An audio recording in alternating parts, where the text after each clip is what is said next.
You want answers? I think I'm entitled. You want answers? I want the truth! You can't handle the truth!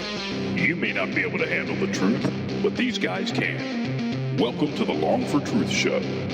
Heretic hunters. Hey, what do you think of these guys? I think they're damned and on their way to hell, and I don't think there's any redemption for them. You stink, frankly. That's the way I think about it.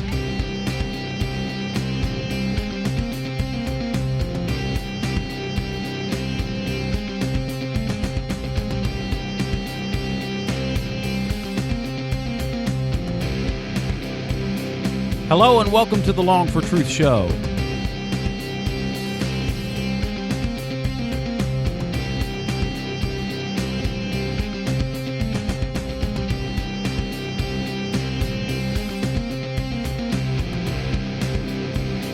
My name is Dan Long, and on this episode of Long for Truth, we're going to be talking about Bob Jones. Stick around.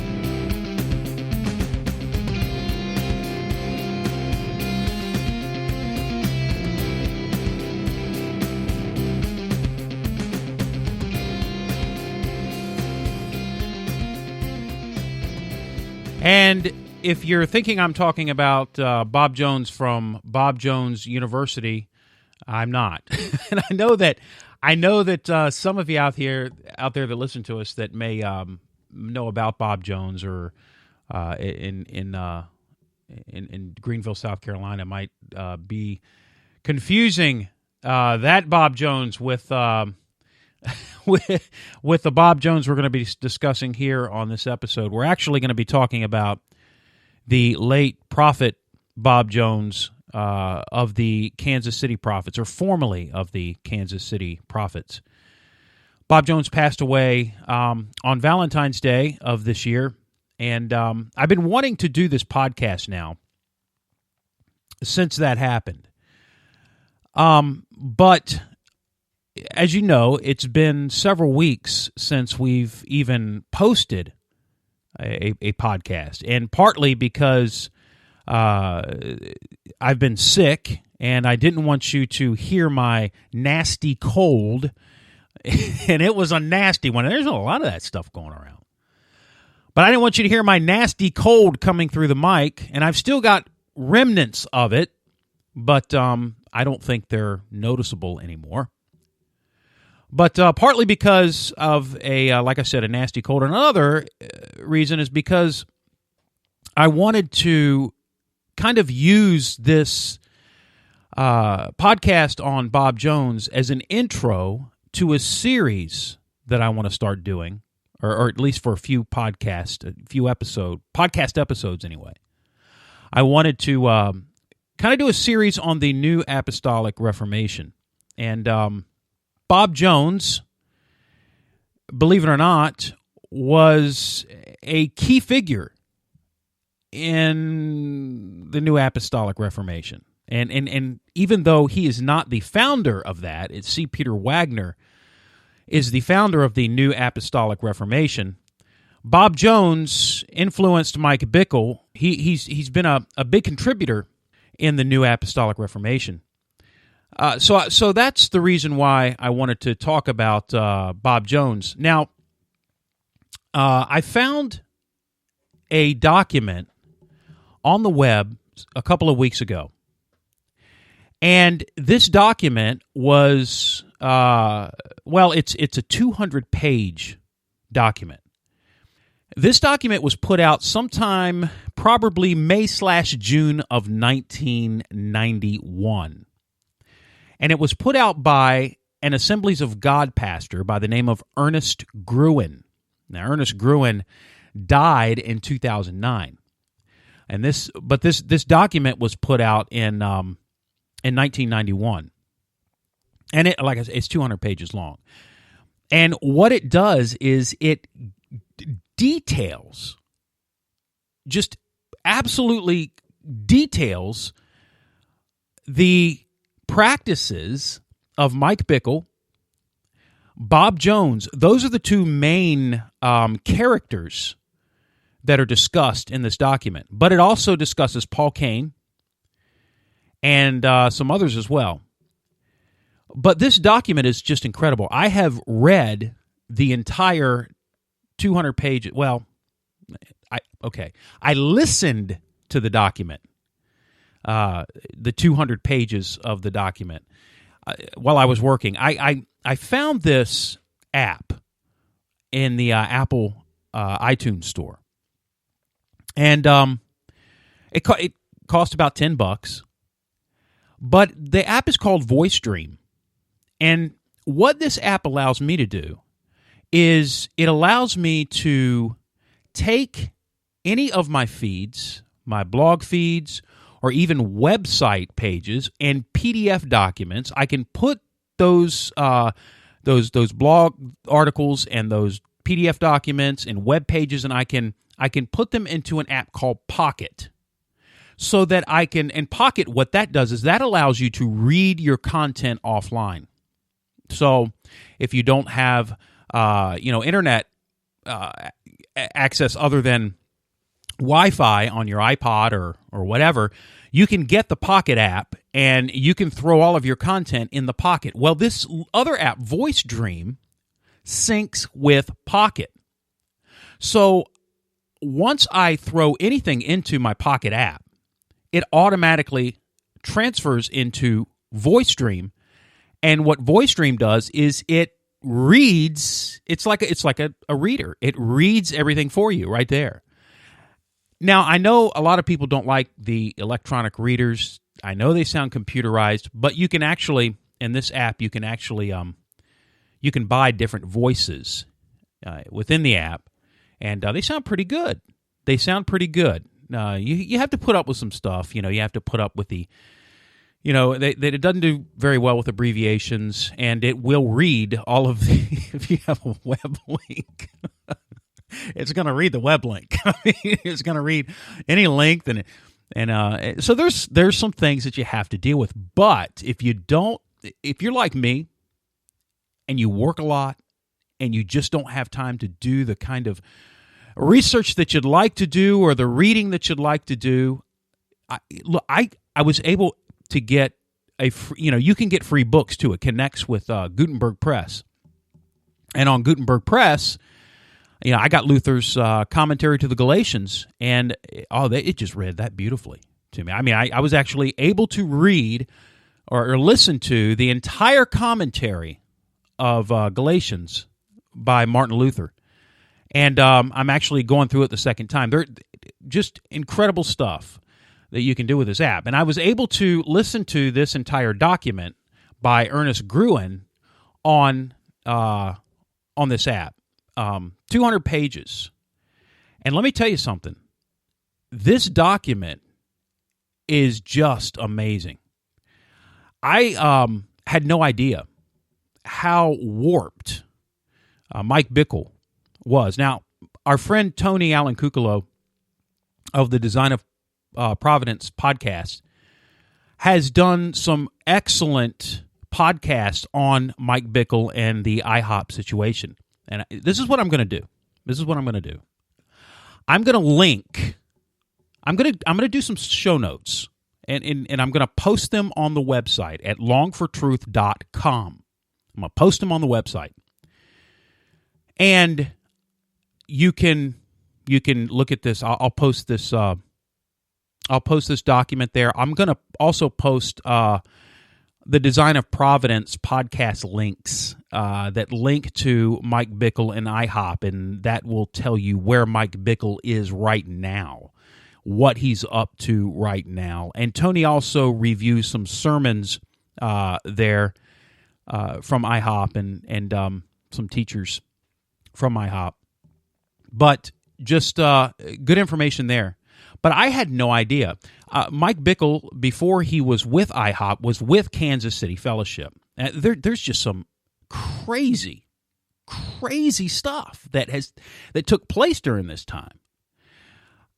What I love about what Ernest Gruen did. Well, let me just give you the whole story here, okay? Ernest Gruen is an Assemblies of God pastor. So he's a charismatic pastor, which is, that's neither here nor there. Very godly man, really, really loves the Lord, this pastor was very, very concerned about what was happening at Kansas City Fellowship. And he met with Mike Bickle. He went through what he called the whole Matthew 18 command. He went to Mike Bickle alone and brought up his concerns to Mike Bickle about some of the teachings and some of the practices that were going on in Kansas City Fellowship, at Kansas City Fellowship. And he talked with him one-on-one, and that got him nowhere. He said it got him nowhere. Then he went he went and brought others with him. He brought them to Mike Bickle, and again, it got him nowhere. Well, he decided that, and he did this reluctantly, by the way. He decided to preach a sermon at his church from the pulpit called, "Do We Keep on Smiling and Not Say Anything?" That was the name of his sermon. Do we keep on smiling and not say anything? And after preaching that sermon, those tapes from that sermon went everywhere. And it really, really affected Mike Bickle and the Kansas City Fellowship. So much so that John Wimber got involved, and really significantly got involved.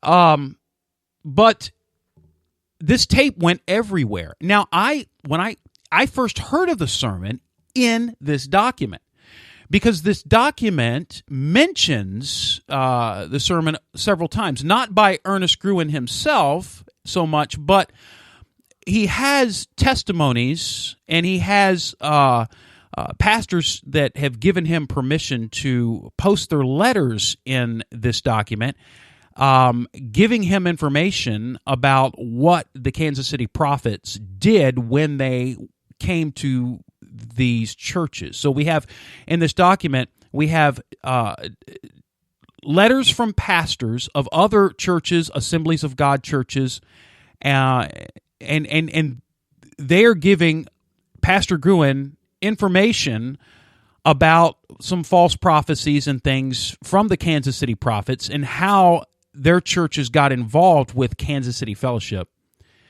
And they mention a lot of those pastors that have written to Ernest Gruen, that Ernest Gruen posted in this document, mentioned that sermon and said what a blessing that sermon was to them and how that sermon opened up their eyes. And so I said, you know what? Got to be able to find this thing. Got to be able to find this sermon. Now, some of you guys may be out there, and maybe you've heard of Ernest Gruen. Honestly, I heard about a pastor who made trouble for Kansas City Fellowship, but I did not know the pastor's name, and I did not know how that trouble was started. I just knew that he kind of blew the lid off some of the things that were happening there. But now, keep in mind, this is back in the 90s. All right, this is back in the early 90s. I mean, he preached this sermon on January 21st, 1991. So that sermon was preached before this document came out. And so you've got these pastors thanking him for that sermon. So I went online and I found the sermon, and it is about 50 minutes or so long. And I listened to the sermon. I got to tell you, it was really good. He did a fantastic job. I mean, he did really well with the scriptures.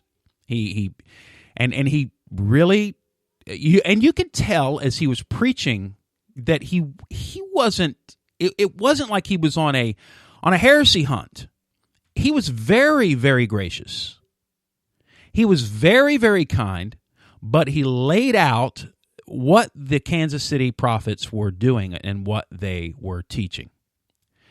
And he talked some about Bob Jones, who was part of that whole group of prophets. Some of the things that they did are just atrocious. I mean, there are testimonies that of people who had Bob Jones had prophesied over, and that had been the prophecy didn't come true, and it had almost wrecked their faith. One girl in particular that I'm thinking about had cancer, and her friend invited her to go see the prophet Bob Jones.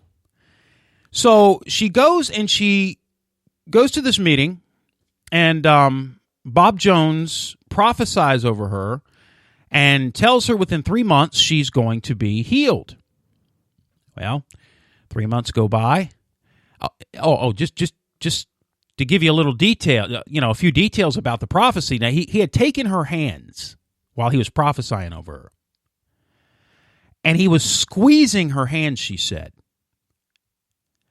And the fingertips of her hands were turning blue.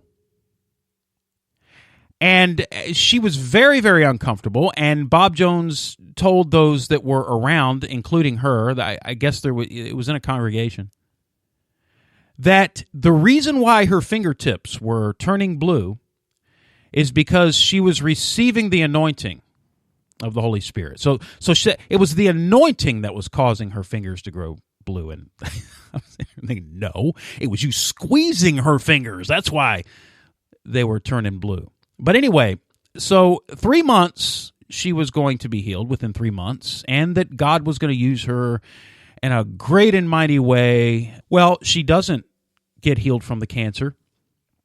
Instead, she realizes after about 3 months that something is very wrong, and she goes back to the doctor, and the cancer had come back, and she was not healed, and she never did get healed. And it almost ruined her faith. And there are stories like that. There's a psychiatrist, testimonies from a psychiatrist who had to deal with people from Kansas City Fellowship that were coming to his office, and they were distraught over the fact that the prophecies that had been prophesied over them had not come true, and they were blaming themselves. And of course, the psychiatrist, he said that's the natural thing. They began to blame themselves, thinking that the reason the prophecy did not come true is because they didn't have enough faith. Which, that's a very, very sad thing to have to deal with. It's it can be devastating, and these people were devastated. So what I'd like to do is I want to start this podcast off by just kind of going to a Charisma, an older Charisma magazine post back from February the 14th. And it's a very short post that talks about Bob Jones a little bit. Then from there, I want to look at some of these prophecies that Bob Jones had made, and just kind of look at some of the things that he had said to Mike Bickle in an interview with Mike Bickle. And just to kind of give you an idea of where this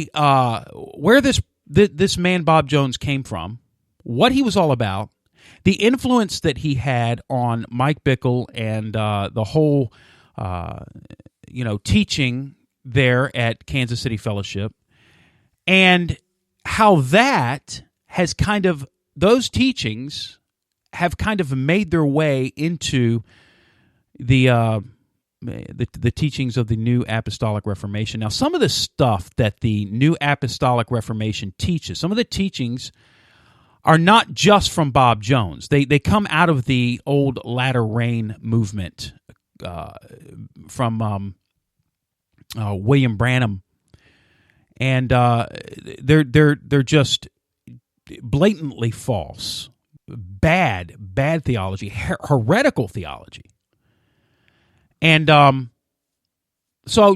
but still, his prophecies are what really influenced Mike Bickle a whole lot here. And the amazing thing about it is they were so wacky, some of them, that I don't even know how in the world people could even take him seriously.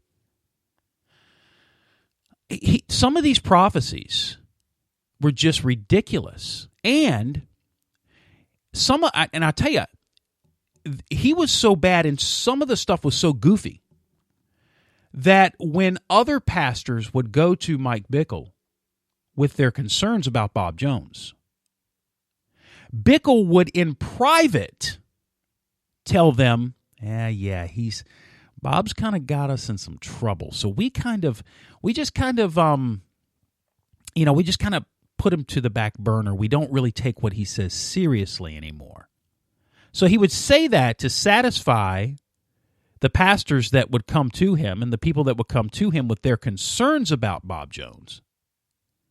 But yet, publicly, he would make Bob Jones out to be this fantastic prophet, and he would even quote his prophecies to in public. You know, some of the wacky prophecies. But what I want to do is I want to go to this post now from February the 14th. This post from charisma.org, Charisma Magazine, and just look at what they say about the prophet Bob Jones. This is what the article says. It says, Bob Jones, who operated in prophetic ministry for about 4 decades, has gone home to be with the Lord. Bob passed away at 6:22 this morning, peacefully and smiling, says Rick Joyner, founder and executive director of Morning Star Ministries. And this is a quote from Joyner now. Joyner says, Bob was known around the world for his prophetic gift. Well, the prophecies that Bob Jones spoke, well, never came true. He was a false prophet. As a matter of fact, he himself said that it doesn't matter that a New Testament prophet's prophecies don't come true. They're not held to the same standard as the Old Testament prophet. The Old Testament prophet had to get it right all of the time. They had to be 100% accurate. But the New Testament prophet does not have to be 100% accurate.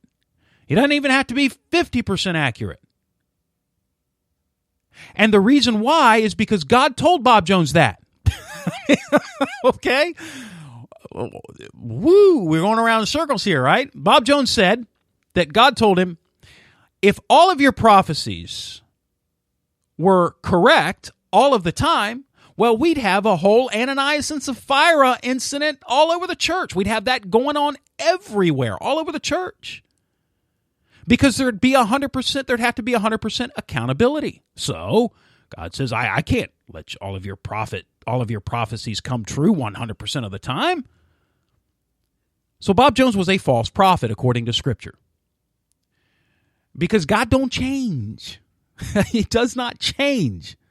The Bible makes it very clear that if a prophet prophesies and that prophecy does not come to pass, he is a false prophet.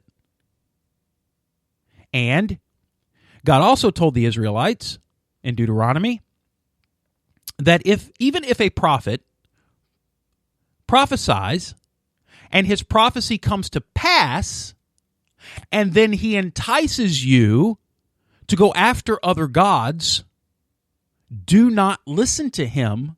He is a false prophet.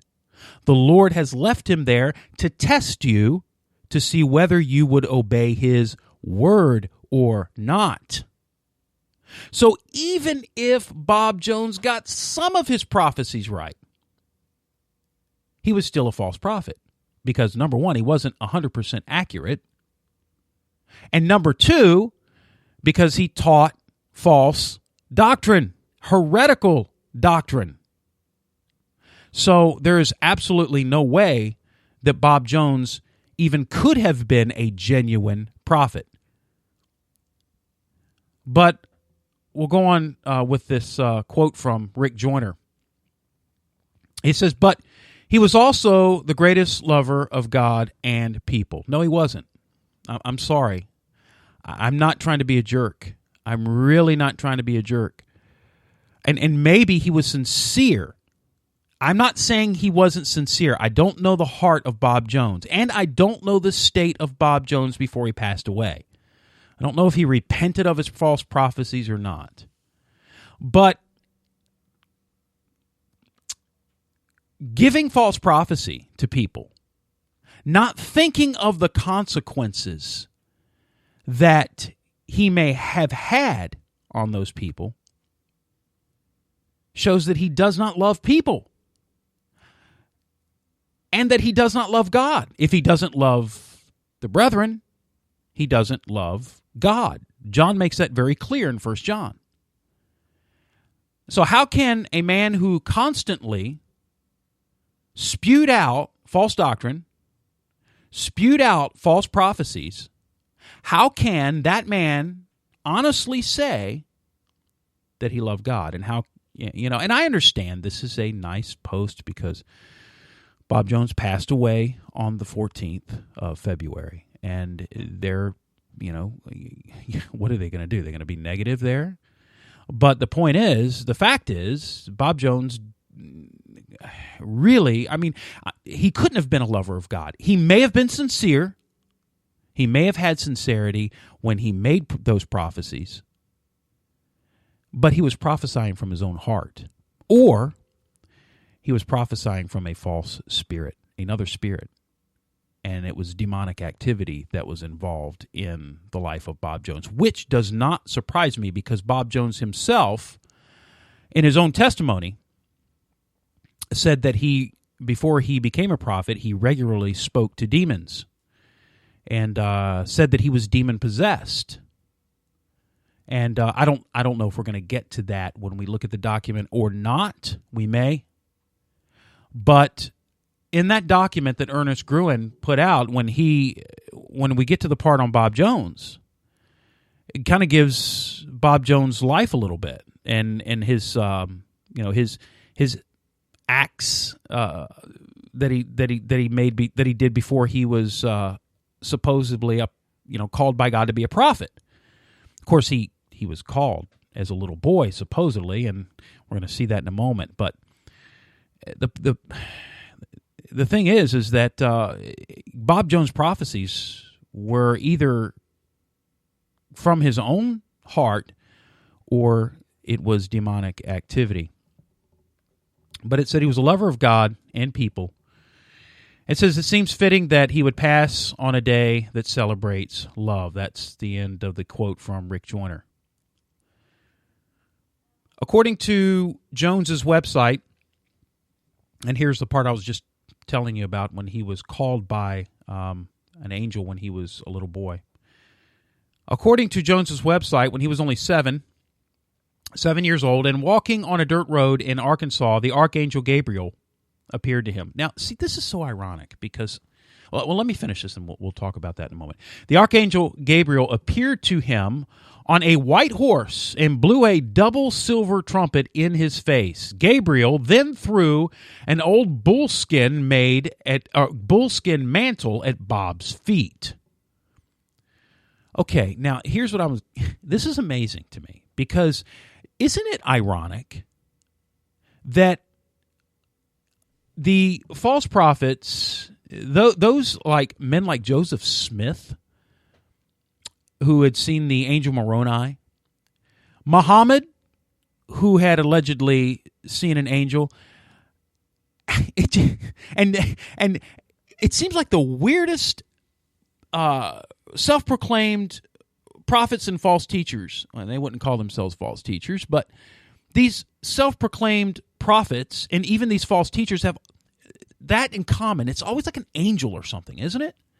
And it's amazing to me that Paul says to the Galatians in Galatians chapter 1 that even if we or an angel from heaven preach another gospel, preach a gospel different than what we have preached to you, let him be eternally condemned. Let him be anathema, cursed. And Bob Jones, and by the way, Bob Jones has supposedly had thousands of visitations. And he has supposedly been to heaven numerous times and talked to angels almost on a daily basis. So, it's just ironic to me that you have so many false prophets who are supposed to have had visitations by angels. Anyway, so the angel Gabriel throws a bullskin mantle at Bob's feet, and although fearful at the time, he ran. However, many years later, he returned to pick up that old mantle, which is that of a seer prophet. Well, let's see. What happened in between all of that? Bob Jones tells Mike Bickle in an interview that we're going to be, and I don't know if we're going to be getting to that part of the interview today or not. You know what? We're probably going to have to make this a part 2. Part 1, part 2 podcast, because just kind of as a side note here, because we're uploading these podcasts to our website, we cannot, from this point forward, have our podcast over an hour because it only lets you upload a certain amount of megabytes to the website, and that's about an hour long. So we're probably going to have to make this a part 1, part 2 podcast. However, what happened in between the time that Bob Jones was 7 years old and he runs into the angel Gabriel? Well, what happened was, by Bob Jones' own testimony, is that Bob Jones became a rebellious drunkard, which is, hey, you know what? That's one thing. To kind of walk away from the Lord and go into sin is one thing, but it's more than that. You see, Bob Jones began to get involved with demons, and he was he claimed to be demon possessed, and so he goes from talking to demons to actually just picking up that mantle and becoming a prophet. And now instead of talking to demons, he's talking to angels. Anyway, so it says that he picks the mantle up, and many years later, and he took that mantle, which is that mantle of a seer prophet. It says Bob Jones is known as a contemporary prophet with a great love for the Lord Jesus, and now this is ironic. Listen to this. Listen to this. Bob Jones is known as a contemporary prophet with a great love for the Lord and his truth. Yeah, no. Just no. Bob Jones may have spoken some truth. Most false teachers speak some truth, but Bob Jones just constantly taught heretical ideas, and many of his prophecies did not come true. All right, so back to the article again. It says that like Daniel, well, let's go back. Bob Jones is known as a contemporary prophet with a great love for the Lord Jesus and his truth. Okay. His prophecies have spanned over 4 decades as the Lord has enabled him to foretell earthquakes, tidal waves, comets and weather patterns, like droughts, right? Like a drought. Well, there was no drought in Kansas City. But it says that he did this. And by the way, again, back to the whole false prophecy, heretical teaching of Bob Jones. As we read this document, you're going to see exactly what I am talking about. And we may only get to, an introduction, so to speak, of the document itself, and then and we'll have to probably cut it short on this episode and pick up next week. Anyway, it says, like Daniel, who functioned at an incredible level, Bob has often told leaders their dreams and experiences as well as the interpretation. Well, so what? Even if he could do that, even if he could foretell dreams, how does that make that from God? Remember what Jesus said in Matthew chapter 7. Many are going to say to me on that day, Lord, Lord, didn't we do wonderful things in your name? Didn't we drive out demons in your name and perform many miracles in your name? Then I will tell them plainly, depart from me, you workers of iniquity, for I never knew you. So Jesus is going to cast people into hell who have done miracles. So it really doesn't matter. It doesn't matter how many miracles a person does. It doesn't matter how many prophecies a person pronounces and then comes true. Those prophecies come true. It doesn't matter. It doesn't matter how many demons a person casts out of other people. What matters is, what is that teacher or prophet teaching? If that prophet is 100% accurate 100% of the time and denies the bodily resurrection of Jesus Christ, he is a false prophet. If that prophet, and I'm not saying Bob Jones denied the bodily resurrection of Christ, I'm giving an example here. If a prophet gets it right every single time, and he denies the Trinity, he is a false prophet. Doesn't matter. He's a false teacher. Miracles do not save you.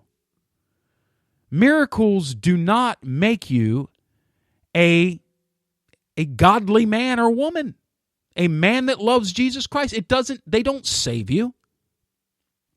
So the miracles really don't matter. But Bob Jones was no accurate prophet, that's for sure. Anyway, it's just it's amazing to me. And I understand that this is an article that is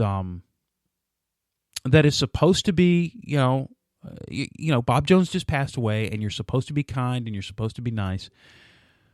But I don't think people have really even looked at some of the teachings, and a lot of people just don't care to look at some of the teachings of Mike Bickle and IHOP and those involved in the whole New Apostolic Reformation.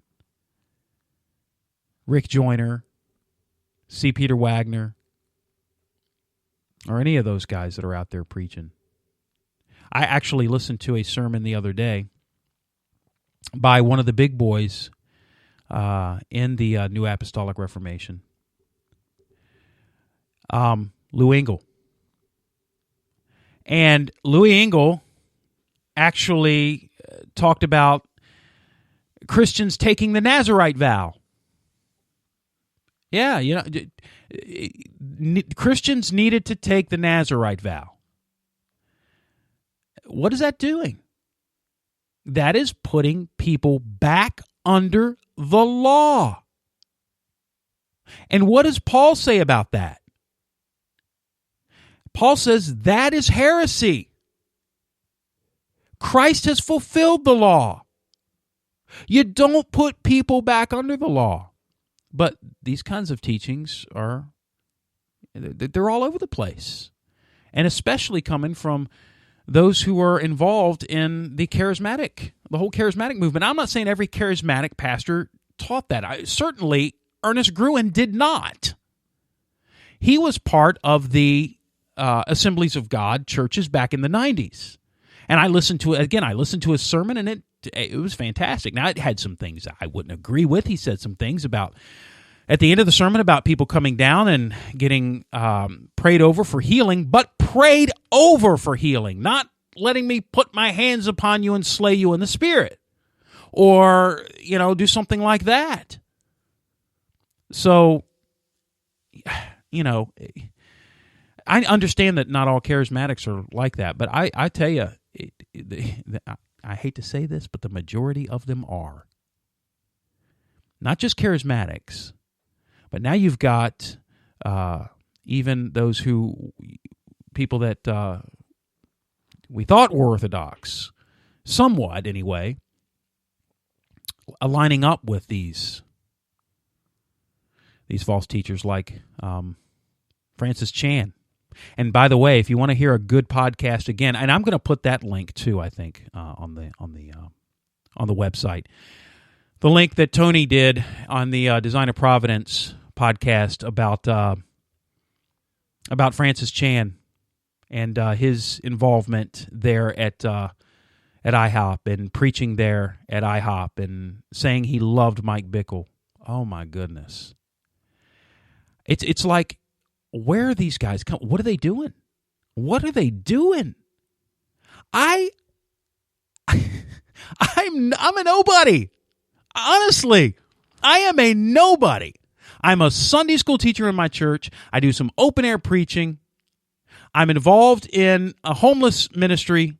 I preach at a homeless ministry or a homeless shelter. But I'm nobody. And I know about this stuff. And yet you have these big-time leaders like Francis Chan getting involved with Mike Bickle. And now John Piper, whom that man has had such a impact in my life. Now he's aligning with some of these false teachers from the New Apostolic Reformation. It is a weird and it's weird. These are some weird and scary times, folks. That's all I can say. But anyway, I'm off my rabbit trail and probably have now I've wasted enough time. We may not even get to the document itself. Well, we will. We'll get to the introduction of it. But anyway, we're going to have to do a part 2. There's just no way around it. But finishing up the article here at Charisma. It says, after his death experience, this is off of Bob Jones's website. It says, his death experience in 1975, God sent him back to minister to church leadership and reach the multitudes with his love. Now, there's a story. Let me tell you this little story about Bob Jones and how God spoke to him. Bob Jones actually ended up in an insane ward, an insane asylum. And while he was there, these demons began to talk to him. And they began to tell him, now this is in this document. You can read this stuff for yourself. These demons began to talk to him and tell him, you know what? You know why you're here, don't you? And I'm not quoting him verbatim. I'm telling you the story. They said, you know why you're here, don't you? It's because of these 12 people in your life that have rejected you and that have brought you to the state that you're at right now. Why don't you sneak out of here, go and kill them, and then come back? It doesn't matter anyway. You're in an institution. Well, that bothered him really, really bad. So he cried out to the Lord and he began to pray. And the Lord spoke to him. Jesus spoke to him, allegedly, and told him, I can't do anything for you. I can't do anything for you unless you forgive these 12 people. So either forgive them. Now, these are the words of Jesus. So either forgive them or kill them. You really think Jesus would say something like that? Well, Bob Jones, thankfully, decided to forgive them, and I guess that's how Bob Jones was forgiven. But, and again, I'm quoting this stuff from memory. I'm not actually looking at the document itself. You can go and look at that. As I said, I will post the link to that in the show notes on the website. So, anyway, that's what happened to Bob Jones. So it's a little interesting story that you can read there in that document. But it says, God sent him back to minister to the church leadership and to reach the multitudes with his love, truth, and equipping the saints with understanding of the spiritual gifts. God promised Bob that he would see the beginning of 1 billion souls coming into the kingdom. And here's another false prophecy, by the way. And I heard Bob Jones, I read this in the documentation. Bob Jones said that God told him he was going to live to see that. He was going to live to see it. Well, Bob Jones did not live. He did not live to see it.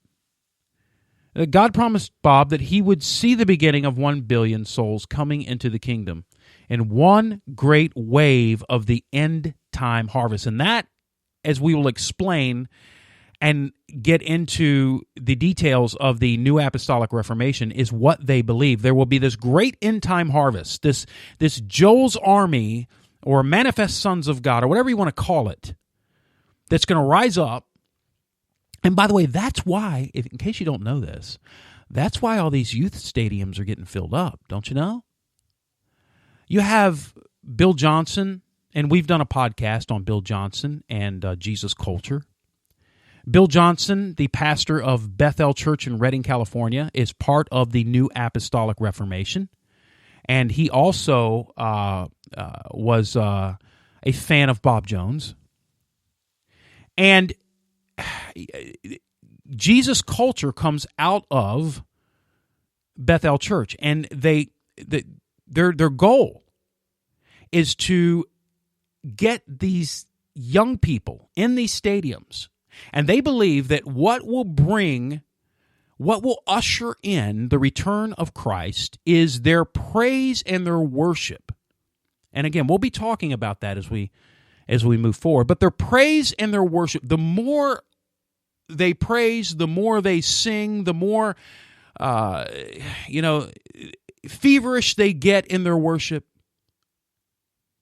Well, that's the more presence, the more they will bring in the presence of God into that place. And eventually, it will bring Christ back into the body, and they will begin to establish dominion on the earth again. Well, that's why these stadiums are being filled. You have Jesus culture, and by the way, they even say on their Facebook page that they are a movement. They are not a band. But that's part of this whole thing. So Bob Jones said God promised him that he would see the beginning of 1 billion souls coming into the kingdom in one great wave of end-time harvest.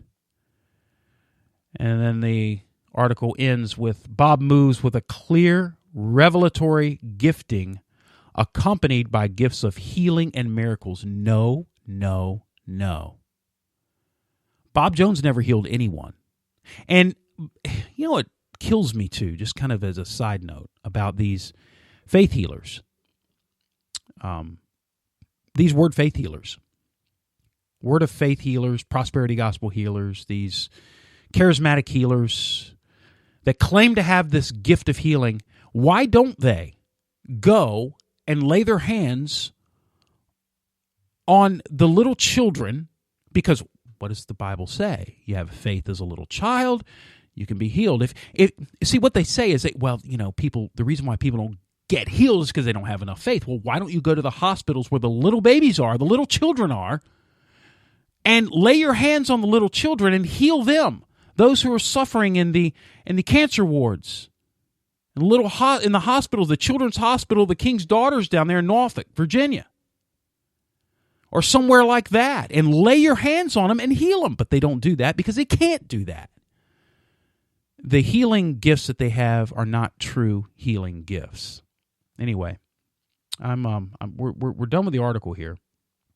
I'm going to move over to section 3. We're not even going to, this is a 200-page document, by the way. And I have about 5 minutes left, I believe. That's about what I have left. As a matter of fact, give me just a second. I want to look and see how, okay. Well, no, maybe I've got a little more. It looks like I've only, let's see. Yep. I've been on for 55 minutes. I've got about 5 minutes, if that. So we are not even going to get to the article, but I will give you a sneak peek into next week's podcast. We're going to go right into the article on the next podcast. And we're going to be looking at at section 3, Bob Jones and Kansas City Fellowship. Let me just read you the top paragraph, the paragraph right under that title. Bob Jones should never have been received as prophet of God, nor should any of his belief, supposed visitations, prophecies, or supernatural experiences been given credibility or promoted. Yet Mike Bickle has established the doctrinal theology and foundations of their quote-unquote movement. And there's some stuff. Let me just read an overview of the significance of Bob Jones to Kansas City Fellowship. Number 1, his visions are foundational to their movement and end times theology. Number 2, he plays a key role. Now, this is back, you got to remember, this document was written in 91. He plays a key role in establishing Kansas City Fellowship from its very beginning. And now Kansas City Fellowship is no longer around, of course. Mike Bickle is now with IHOP, International House of Prayer. Not the pancake place, by the way. The International House of Prayer. He plays a key role in establishing Kansas City Fellowship from its very beginning. Number 3, he is proclaimed across the nation by Kansas City Fellowship as a true prophet of God. Number 4, he has served from the earliest days as a spiritual tutor and guide to Mike Bickle in matters of the supernatural. Now, he's going to go into detail in this stuff. And number 5, many of Mike Bickle's most significant spiritual experience involve Bob Jones in a major way. And then after each one of these things that I'm reading, he's got the section where this is discussed. And again, we're going to go into this. Number 6, he is affirmed to be a true prophet of God by the other key prophets of Kansas City Fellowship, John Paul Jackson and Paul Cain. So then it goes on to the questionable background of Bob Jones, and it talks about what I mentioned earlier about his demon possession and all of that. So we're going to get to that next week. Unfortunately, because of the time limit now that I have to do I only have an hour. I used to be able to do 2 hours if I wanted to, and I could if it was only going to be uploaded to Spreaker, and that was it. We could go on for a couple of hours, although I tried to limit the podcast sometimes even to 30 minutes just to save space, because Spreaker only gives you a limited amount of space, whereas the website I can load up an unlimited amount of podcasts. I just can't load up huge files. So anything past an hour is going to be too big to load. But we will get into this document next week. And then from that point forward, we'll be looking at the New Apostolic Reformation. And then from there, See, these are got some big plans here in the future. I want to get together with Steve. Steve and I have not been able to do a podcast together in months, and so I want to get together with Steve, especially when we get to the Stephen Furtick stuff, which we will be looking at Elevation. We're going to be looking at the history of Stephen Furtick and Elevation Church. We're going to be talking about some of Stephen Furtick's mishaps and misbehaviors.